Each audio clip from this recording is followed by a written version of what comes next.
ლურჯ ცასა და სხვა შორის აღმოჩნდით და ჩვენთვის გაფერადება იყო აი ამ ბავშვობის, ამ ფერების გაფერადება იყო.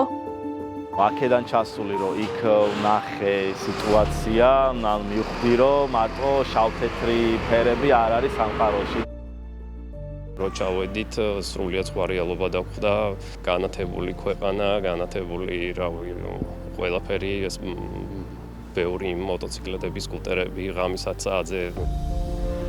პირველად ვნახე ისეთი გარემო, სადაც იყოს სიმშვიდე, სიხარული. ამ მოვლენამ რადიკალურად შეცვალა ჩემი ცხოვრება. ჩემთვის ეს იყო ძალიან პოზიტიური გამოცდილება, რომელიც დღესაც მოყვება და ვცდილობ, რომ ჩემს შვილებსაც და ჩემს გარშემო ყველას მოუწოდო, რომ ბევრად უფრო აქტიურად იყვნენ ჩართულები მსგავს პროექტებში. რა თქმა უნდა, თავდაპირველად ყველას გაგვიჭირდა უცხო გარემოში და უცხო ქვეყანაში ადაპტაცია.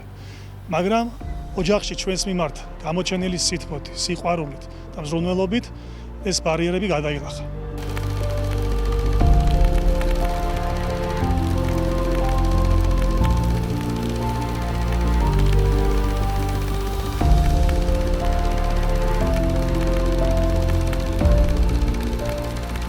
Bambini Giorgiani, cosa provi in questo momento? 1994 წლის ადრეულ გაზაფხულზე სიცილიის მიწაზე აფხაზეთიდან დევნილი ბავშვებით სავსე თვითმფრინავი დაეშვა. ტრაპიდან ჩამოვიდა თაობა, რომელმაც ომი ბავშვობაში ნახა. დაკარგა სახლი, სკოლა, ყოველდღიური სიმშვიდე და რაც ყველაზე მტკივნეულია, დაკარგა მშობლები.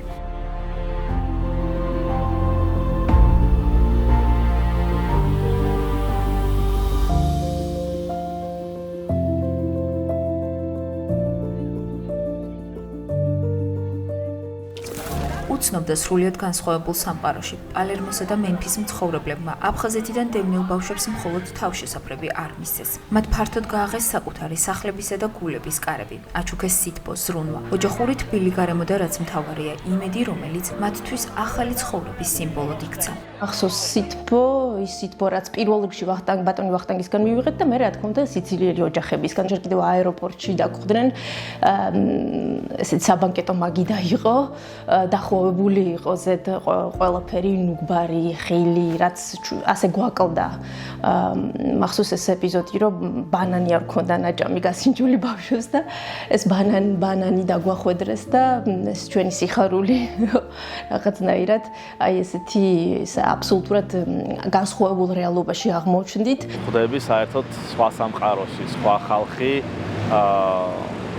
მარტო დადებითი ემოციები შემილია გავიხსენო, იმიტომ რომ ეს ხალხი, თვითონ იტალიელები, სადაც ვიყავით, ყველაფერს აკეთებდნენ იმისთვის, რომ ჩვენ გაგვეღიმა, ესე ვთქვათ, ჩვენ რაღაცა ბედნიერად გვეგზნო თავიანთი შვილებისგან არ გვანსხვავებდნენ. ეს იყო უდიდესი შესაძლებლობა, რომ რაღაც გაუგებარი საომარი მდგომარეობიდან მოკლედ მოხვედრილიყავი ცივილიზებულ სამყაროში და გესწავლა, გენახა ბევრი რამე, რისი შესაძლებლობაც მაშინ საქართველოში ფიზიკურად არ არსებობდა. იქ მიღებული გამოცდილება, ის ითამამე, რომელსაც დამოუკიდებლობა ყოველთვის აძლევს ადამიანს, ეს შემდგომ უკვე აგვესახა ჩვენ პიროვნებების ჩამოყალიბებაში, ჩვენს კარიერაში და შემდეგ უკვე, რა თქმა უნდა, ეს გამოცდილება შევეცადეთ, რომ ჩვენი ქვეყნისთვის გამოგვეღირებინა სასიკეთოდ. ჩართულები ვიყავით სხვადასხვა სახის სპორტულ ღონისძიებებში. პროექტში მონაწილე ბავშვებისგან ჩამოვაყალიბეთ კალათბურთის გუნდი, დიდი ფეხბურთის გუნდი და მინი ფეხბურთის გუნდი. ძალიან ემოციური იყო ჩემთვის და ალბათ ყველასთვის პალერმოს ცენტრალურ სტადიონზე რენცო ბარბერას სახელობის, სადაც არაერთ მსოფლიო დონის ვარსკვლავს უთამაშია ჩვენი ასპარეზობა. თამაშის შემდეგ იმჟამინდელმა მერმა ბატონმა ლეოლუკო ორლანდომ დამაჯილდოვა როგორც საუკეთესო მოთამაშე. რთული იყო ომგამოვლილი ქართველი დედებისთვის მშვილებთან განშორება და სრულიად უცხო მხარეში, ათასობით კილომეტრით დაშორებულ სახლებში უცნობ ადამიანებთან შვილების გაგზავნა. თუმცა დღეს ყველა ქართველი მშობელი თანხმდება, რომ ეს მათი შვილებისთვის საუკეთესო გადაწყვეტილება იყო. 5 წლის იყო პირველად რო წავიდა, ჩემი შვილი ამ 5 წლის განმავლობაში ერთი ღამეც არ მყავდა ეს შვილები დატოვებული, ერთი ღამითაც. და 3 თვით მისი გამგზავრება ჩემთვის ძალიან ძნელი იყო, მე 3 თვის განმავლობაში ნორმალურად არ დამიძინია, მაგრამ ვიცი რომ მისი ცხოვრებისთვის მომავალი რო ჰქონოდა, კარგი იყო მისი ქვეყნიდან გასვლა. ქრისტინე და ჯოვანიმ როგორც საკუთარი შვილი ისე მიიღეს, ძალიან შეუყვარდათ. დღემდე აქვს კავშირი მათთან, ძალიან დიდ ყურადღებას აქცევენ. ძალიან დიდი მადლობა ყველა იმ იტალიელ ოჯახს, რომლებმაც მიიღეს ჩვენი ქართველი ბავშვები. ამ ჰუმანიტარული ინიციატივის უკან იდგნენ საზოგადოებრივი ორგანიზაციები საქართველოდან და იტალიიდან, რომლებმაც ერთობლივად გადაწყვეტეს ომის ბავშვებისთვის განათლებისა და განვითარების შესაძლებლობების შექმნა. პროექტი სწრაფად გადაიქცა ადამიანური სოლიდარობის მაგალითად. ბავშვების პირველი ნაკადი სამშობლოში დაბრუნების შემდეგ საქართველოში მალევე ჩამოვიდნენ იტალიელი ოჯახები, იმაში დასარწმუნებლად, რომ მათ შვილობილებს საქართველოში ყველაფერი რიგზე hkondათ. Vorrei dire di importanza di questo progetto dal punto di vista di concetto.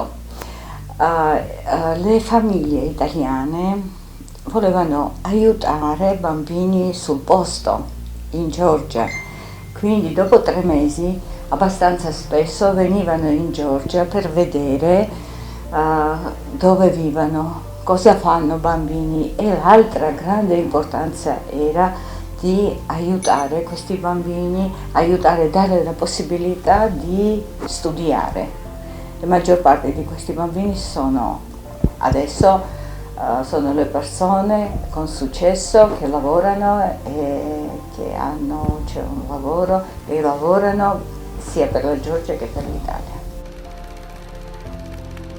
ემოციური კავშირი, რომელიც ერთ თითქოს ჩვეულებრივ ზაფხულში შეიქმნა, მოკლე პერიოდს გასცდა. იტალიელმა ოჯახებმა კვლავ საკუთარი შვილობილების დაბრუნება ისურვეს. სანაცვლოდ კი ახალი ნაკადებისთვის თავად დაიწყეს ახალი მასპინძელი ოჯახების ძიება და მობილიზება. ასე გაჩნდა ადამიანური ჯაჭვი, რომელმაც პროექტს ახალი სიცოცხლე მისცა. შედეგად 1994 წლიდან 2007 წლამდე თითქმის 800 დევნილ ბავშვსა და მოზარდს გაუჩნდა განათლების მიღებისა და მომავლის დაგეგმვის შესაძლებლობა. მათთვის იტალია მეორე სახლად იქცა. სივრცეთ, სადაც მიიღეს ცოდნა, გამოცდილება და ახალი პერსპექტივა. 2007 წელს გავაგრძელე სწავლა ფილოსოფიის ფაკულტეტზე პალერმოს სახელმწიფო უნივერსიტეტში. მანამდე უკვე დაწყებული მქონდა იტალიურად წერა და 2015 წელს გამოვიდა ჩემი პირველი რომანი პირდაპირ იტალიურ ენაზე დაწერილი. მას შემდეგ ჩემი ურთიერთობა იტალიასთან არ შეწყვეტილა, პირიქით სულ უფრო და უფრო გაღრმავდა და დღეს მაგისტრატურა გავიარე იტალიაში, რა თქმა უნდა, ენა ერთ-ერთი პლუსი კიდე ის ხო ჩემი, რომ ენა ვიცოდი კარგად. შემდეგ 6 თვიანი სტაჟირება გავიარე ტურიზმის დეპარტამენტში. ეს ყველაფერი ძალიან დამეხმარა განვითარებაში, რა თქმა უნდა. ჩვენი ცხოვრება ალბათ ამ ხალხმა შეცვალა. დავამთავრე პალერმოს უნივერსიტეტი, ეკონომიკის ფაკულტეტი, შემდეგ მაგისტრატურა. გარკვეული პერიოდი იქ მუშაობდი და მე 2015-ში უკვე დავბრუნდი საქართველოში. დღეს მუშაობ ერთ-ერთ იტალიურ კომპანიაში, რომელიც არის საკმაოდ ისტორიული კომპანია, 90 წლიანი ისტორია აქვთ და აწარმოებენ ჰიდროელექტროსადგურისთვის ტურბინებს საქართველოში. მისცეს შესაძლებლობა ჩემს დედმამიშვილებს მიიღოთ განათლება საქართველოში იტალიურ სკოლაში. ისინი უფინანსებდნენ მათ განათლებას და ისინი სწავლობდნენ იტალიურ სკოლაში. მე რაც შეეხება მე იტალიურ სკოლაში არ მისწავლია, თუმცა მომცეს იმის შესაძლებლობა, რომ იქვე იტალიაში შემესწავლა იტალიური ენა, რაც შემდგომში დამეხმარა თვით რეალიზაციაში და კარიერულ წინსვლაში. ის რომ დღეს არის რაც ვარ, მოკლედ საკუთარ რაღაცა წარმატებულ ადამიანად მიმაჩნია თავი, უდიდესი დამსახურება ამ ხალხის. იმგონია, რომ ყველა ის ადამიანი, რომელიც ამ პროგრამის მონაწილე იყო, რაღაცა უდიდესი კვალი დატოვა მათ ცხოვრებაზე. თუ ეს პროგრამა გაგრძელდება კიდე და წინ წავა, ძალიან მოხარული ვიქნები.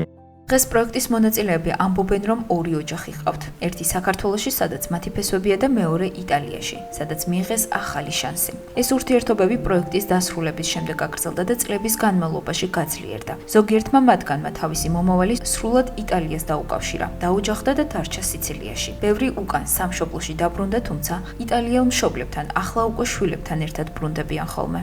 მახსოვს თუ როგორ დამხვდა ეს ოჯახი, რომლებიც შემიციცინებდნენ თვალებში, რადგან არ ყავდათ მათ საკუთარი შვილი, მიმიღეს როგორც საკუთარი შვილი და ყველნაირად ცდილობდნენ, რომ შეემსუბუქებინათ აი ეს ტრამვა, რაც მე მქონდა იმ დროისათვის. In effetti questa storia continua fino ad oggi perché durante questi anni la nostra relazione è diventata una vera e propria e siamo oggi come una vera famiglia italo-georgiana. Io in effetti sempre dico che sono un prodotto made with Italy, quindi l'Italia per me è seconda casa e finché sarò vivo l'Italia sempre farà parte di me. ჩემი იტალიელი მშობლები და ჩემი ქართველი მშობლები ერთობლივად რაღაცნაირი ისეთი დიდი ოჯახი გვაქვს. ხან აქ ვართ, ხან იქ ვართ, ხან ჩემი იტალიელი მშობლები ჩამოდიან აქ საქართველოში, ხან ჩვენ ჩავდივართ იტალიაში. დღესასწაულებზე თითქმის ერთად ვართ. ახლაც გვაქვს ურთიერთობა, ყოველდღიური კონტაქტი, ტელეფონით, თვითონაც ჩამოდიან ჩვენს ჩავდივართ მათთან სტუმრად და რავი, მეორე ოჯახი არის ჩემთვის და ეს ხალხი რო არ ყოფილიყო ალბათ არ ვიცი ეხლა სად ვიქნებოდი დღეს. ძალიან ბევრი რამე გააკეთეს ჩვენთვის და ნამდვილად გმირები არიან. 20 წელზე მეტი გავიდა, ურთიერთობა გვაქვს მუდმივი, მეც და ეხლა უკვე ჩემს ოჯახის წევრებსაც, მათ შორის ჩემს შვილებსაც, მათაც მიეცათ შესაძლებლობა რომ გაცნობოდნენ იმ ოჯახს, სადაც მე ვატარებდი მნიშვნელოვან დროს. ურთიერთობა ამ ოჯახებთან გაგრძელდა წლების მანძილზე და გრძელდება და ვფიქრობ, რომ დღემდე ერთი ოჯახი ვართ და რავი, ვერ განვასხოვებ ვერაფრით საკუთარი ოჯახისგან. იმდენი აქვს ჩვენთვის გაკეთებული და იმდენი პატივი აქვს ნაცემი. ბევრმა ჩვენთაგანმა კარიერა გააგრძელა პალერმოში. შეიქმნა შერეული ქართულ-იტალიური ოჯახები. ჩვენ გავაღრმავეთ ჩვენი ურთიერთობები ნათელ-მირონული კავშირით. და დღემდე გვაქვს ძალიან თბილი, სიყვარულზე დაფუძნებული ლამაზი კავშირები. იმ დროიდან მოყოლებული პრინციპში დღევანდელ დღემდე უწყვეტი კავშირი მაქვს იმ ოჯახთან და რეალურად რო ვთქვათ, ჩემი ისტორია დღემდე გრძელდება და ძალიან განსაკუთრებული ადგილი უკავია ჩემ ცხოვრებაში. დღეს ამ პროექტის თითქმის ყველა მონაწილე პირი წარმატებული პროფესიონალია. ისინი ხელმძღვანელობენ საბანკო სექტორებს, საგანმანათლებლო დაწესებულებებს, კითხულობენ ლექციებს. ჩართულები არიან სახელმწიფო მართვაში და ყველაზე მთავარი. დღეს აფხაზეთის ავტონომიური რესპუბლიკის მთავრობა სწორედ ამ პროექტის მონაწილე და ძალიან თბილი სიცილიელი ოჯახის შვილობილი ხელმძღვანელობს. სწორედ გიორგი ჯინჭარაძის ინიციატივით იმყოფება დღეს აფხაზეთის ავტონომიური რესპუბლიკის სამთავრობო დელეგაცია პალერმოში და მართავს ამ სამადლობელ ღონისძიებას.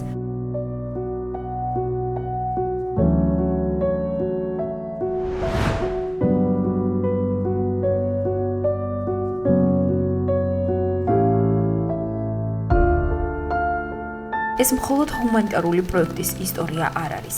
ეს არის ამბავი ადამიანურ სოლიდარობაზე, რომელმაც ომის ტრავმა განათლება და შესაძლებლობად გარდაქმნა. ამბავი ბავშვებზე, რომლებმაც დაკარგეს სახლი, მაგრამ იპოვეს ოჯახი, ორი ქვეყანა da ერთი საერთო ისტორია. Quando l'associazione ha deciso, Esfange ha deciso di portare questi bambini in Sicilia, ha contattato all'epoca al sindaco di Palermo, Leo Luca Orlando. E i primi 3 anni noi con i bambini tutto era a carico del municipio di Palermo e tutte le famiglie che sono stati coinvolti in questo progetto. Non so, solo una parola, ringraziare mi sembra poco, però non so nemmeno come bisogna ringraziare perché loro veramente hanno cambiato la vita ai ragazzi, ai nostri ragazzi. Per cui ringrazio tutti, ringrazio il sindaco, all'allora sindaco Leo Luca Orlando, ringrazio tutti quelli che hanno avuto una parte in questa iniziativa e che spero che possa andare avanti, che possa dare modo ad altri ragazzi e ad altri ragazzi di avere le stesse opportunità, di essere insomma così fortunati da avere a che fare con l'Italia, con la Sicilia, con Palermo.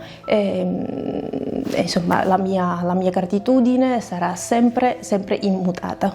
Vorrei ringraziare specialmente la famiglia Donatelli e specialmente Maria Donatelli che mi ha ospitato con tutti i suoi familiari con cui ho un rapporto molto stretto fino ad oggi, sono praticamente diventato il loro figlio adottivo e vorrei dire un grazie immenso a lei e a tutti quelli che hanno fatto contributo immenso per tutti noi che siamo stati parte di questo programma. Vorrei salutare la mia famiglia italiana, questo programma ha fatto moltissimo per me e spero che i giovani potranno andare a visitare l'Italia e anche i giovani dall'Italia potranno venire in Georgia, a Tbilisi e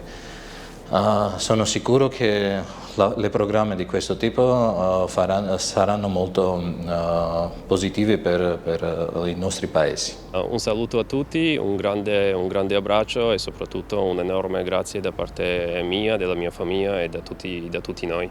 Ciao e spero che ci vediamo presto. Grazie mille per tutto quello che avete fatto per noi. Grazie alla mia famiglia, Caterina e Franco. Vi voglio tanto bene. Un grandissimo abbraccio dalla Georgia a tutti voi, soprattutto alla famiglia Gianguzza di Trapani. Grazie per tutto quello che avete fatto per noi. Spero di poter ospitarvi il più presto possibile in Abkhazia, a casa mia a Sukhumi. Ci vediamo presto. In primis vorrei ringraziare tutti gli organizzatori di questa iniziativa benefica rivolta ai bambini profughi provenienti dall'Abkhazia, una regione storica e unica della Georgia. Un ringraziamento speciale soprattutto va alla mia famiglia italiana ospitante e alla signora Mariella Bacile. Grazie a questa piattaforma e alla volontà di Mariella ho avuto questo piacere di vivere questa esperienza di scambio interculturale tra Georgia e Italia. Nel contesto storico credo che questo progetto avrà un effetto secolare, i frutti saranno tramandati alle generazioni future. Spero che il giorno in cui potremo ospitare stavolta noi alle nostre famiglie italiane in Abkhazia, nelle nostre case, verrà molto presto. Vi mando un saluto cordiale e un'altra volta vorrei ringraziarvi con tutto il cuore, tutte le famiglie e tutti i coinvolti in questo progetto veramente secolare. Un saluto a tutti quanti. Ciao.